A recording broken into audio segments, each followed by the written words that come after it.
जय जगन्नाथ जय Alanath and welcome back to my channel. आशा करुँची आपण मैंने समस्ते बहुत बढ़िया थिबे। आजिर वीडियोटी स्टार्ट होउची रोसेई रु काहेकि ना आज आमे सबु ओडिया माने मिसी बनाउचु पखाल दिवस। सबु ओडियांको प्रिय आउ प्रधान खाद्य हेउची पखाल।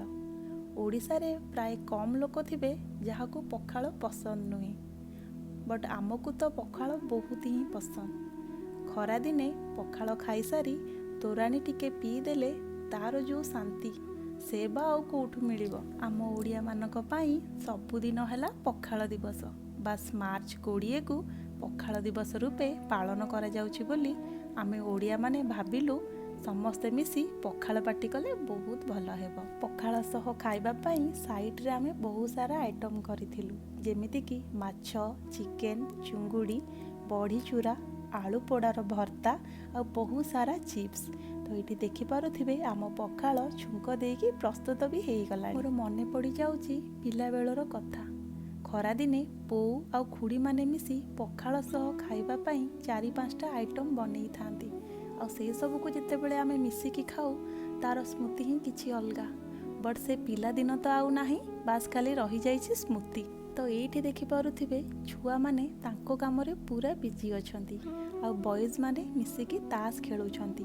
तो आमर एबे सब रोसेई सरी गला, एबे पखाल पढ़ा पढ़ी करी खाइबा टाइम आसी गला।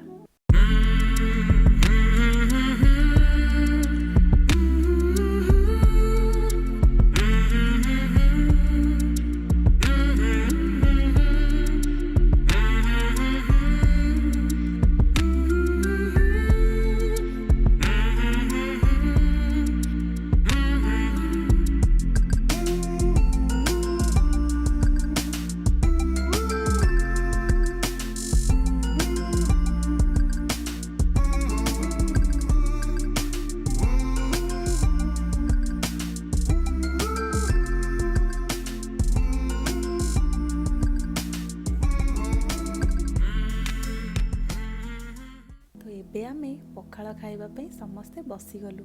तले बसी पखाल खाइबार जो आनंद से अबा कोठी अछि। तो आपण मानकु जदि ए वीडियोटी भल लागिछि then please like share subscribe पई जमा भी भूलिबेनी। जय जगन्नाथ।